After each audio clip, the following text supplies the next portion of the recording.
Bismillahirrahmanirrahim. Assalamualaikum warahmatullahi wabarakatuh. Selamat hari Kamis, bertemu lagi dengan saya Weni Manis yang selalu tampak optimis. Nah, kira-kira nih guys, hari ini Weni akan membahas tema tentang apa ya? Tentu yang berkaitan dengan dunia public speaking ya.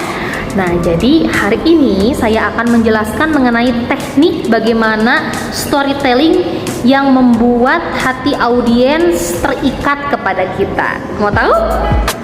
Sebelumnya, klik subscribe, like, comment, and share sebanyak-banyaknya ke teman-teman kalian agar video ini bermanfaat untuk orang banyak. Nah, jadi guys, teknik storytelling ini digunakan untuk para public speaker, baik itu seorang MC, dosen, guru, trainer, pokoknya pembicara yang akan melakukan sebuah presentasi, seminar, mengajar, nge-MC. Nah, gunakan nih teknik storytelling yang tujuannya untuk apa? Tujuannya agar di awal opening kalau digunakannya membuat suatu engagement atau keterikatan antara kita sebagai pembicara dengan audiens. Nah, itu tujuannya. Nah, kemudian tahapan-tahapan dari storytelling itu apa sih? Yang pertama, adanya opening ya, pembukaan di sana ya. Nah, di pembukaan ini nada kita masih terdengar datar. Kemudian yang kedua, ada ide atau gagasan. Ini pun gagasan dari sebuah cerita itu ya. Nah, kemudian yang ketiga, setelah ide, ada yang namanya konflik. Nah, di dalam konflik ini pasti adanya pertentangan di dalam cerita tersebut. Dan itu poin ketiga. Yang selanjutnya ada solution alias solusi ya.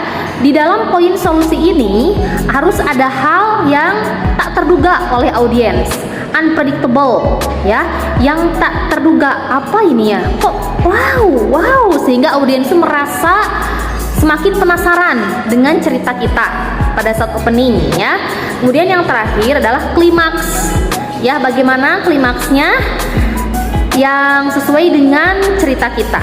Nah, betul lagi nih guys, cerita yang paling menarik audiens seusia kita, remaja, SMA, kuliah, atau seusia kita itu cerita yang berasal dari kisah diri kita sendiri ya.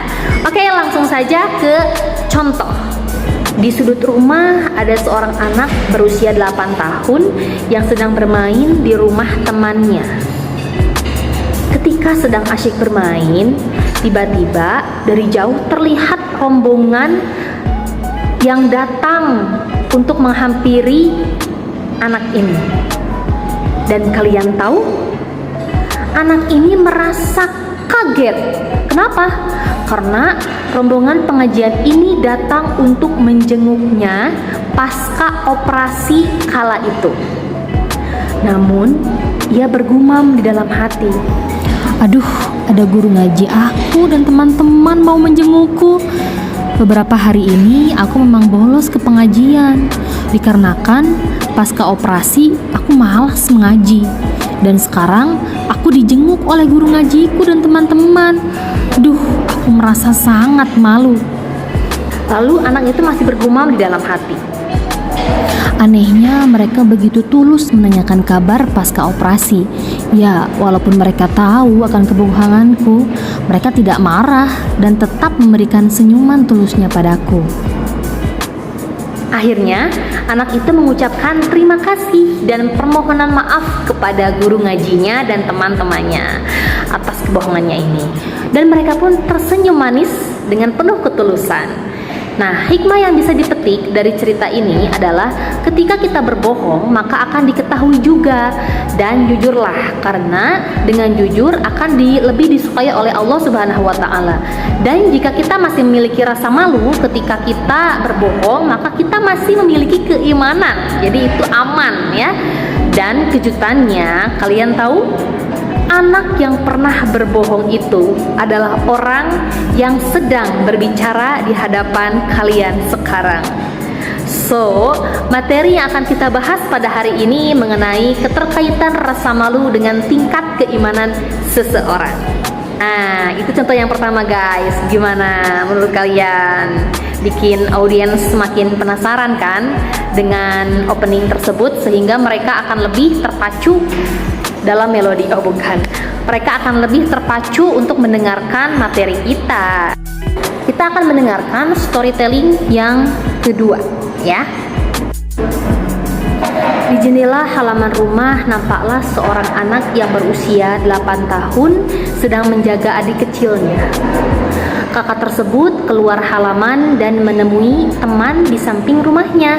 Lalu temannya itu menawarkan coklat Caca, dan itu adalah makanan favoritnya. Lalu ia pun langsung menelan coklat tersebut ke dalam tenggorokannya. Nah, namun dia merasa ada yang janggal.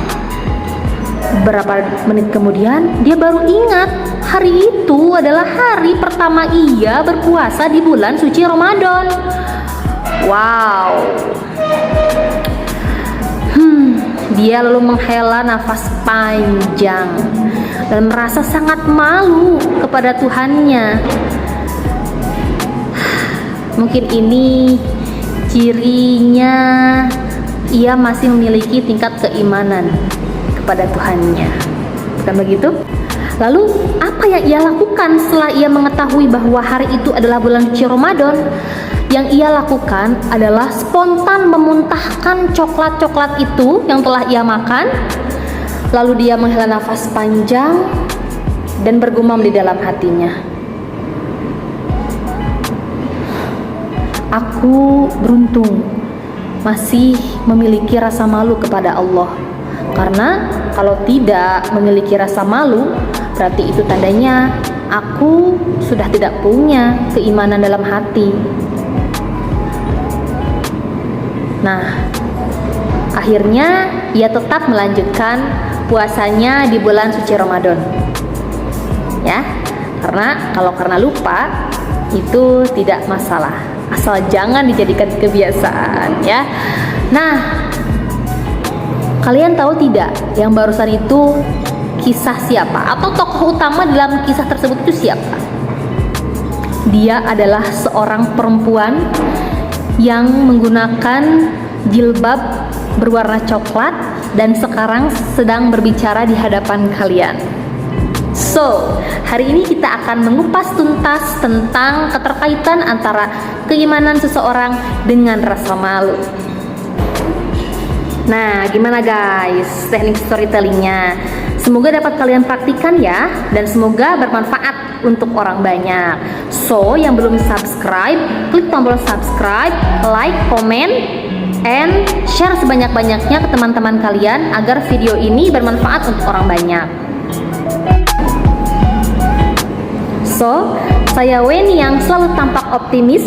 Sampai jumpa lagi di video yang bombastis selanjutnya. Dadah!